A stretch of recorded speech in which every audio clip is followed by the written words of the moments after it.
Hi guys, this is I'm Stuck, and today we are looking at earthquakes, the effects they have on people, and how we can try and prevent the impacts of the earthquakes.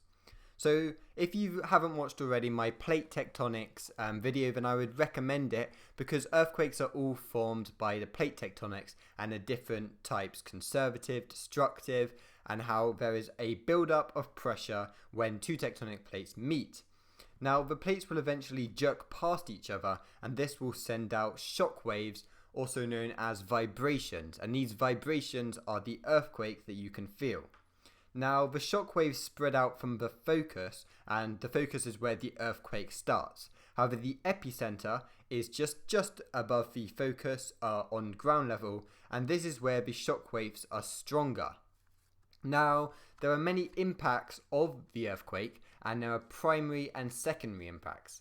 Primary impacts are those which are felt straight away, so for example, buildings are falling down, and the secondary impacts are those felt in the aftermath, so maybe the next day or so.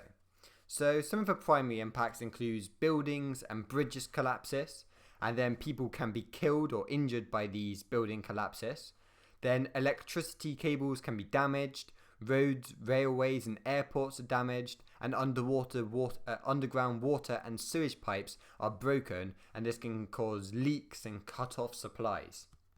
Now, as I said before, those primary impacts also cause the secondary impacts, and earthquakes can trigger landslides and tsunamis, and this can cause more primary impacts to cause more building collapses and more deaths.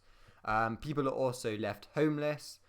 There's a shortage of clean water and sanitation, and this may lead to illnesses, especially waterborne diseases like cholera, diarrhea, for example. Buildings are also damaged, which will lead to unemployment. Now, obviously, unemployment will have economic problems on the society, which will be long-lasting way into the future. And then lots of money has to be spent on repairs to the city in whole. And obviously these are all very long-term issues, as with the money spent, that money can't be spent on different developments, which means that there's economic problems. So there are some ways, however, to reduce the impacts of earthquakes. However, first of all, we do need to know that you cannot predict an earthquake. It's not like a volcano where you can sort of predict a volcano. Earthquakes are really quite random. However, some people do try and predict them from looking at timescales of when they've erupted before, but more that is not an effective or sustainable way to approach this. So one of the ways is aid, and particularly LEDCs can receive aid from other countries to reduce impacts. And this necessarily isn't the most sustainable option because it's quite expensive. Now, the buildings can also be designed to withstand an earthquake. This will reduce the number of buildings destroyed. Obviously, that will lead to less primary impacts, less secondary impacts.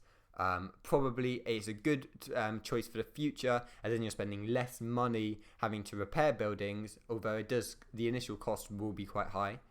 There's also planning. Obviously, the most simple thing doesn't cost any money, but it is effective, and everyone needs a plan if you're in a place prone to earthquakes.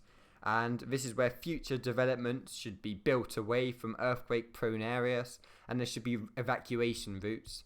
And education as well. People should be educated to know what to do if there is an earthquake, and maybe be able to make a survival kit so that the impacts are lessened.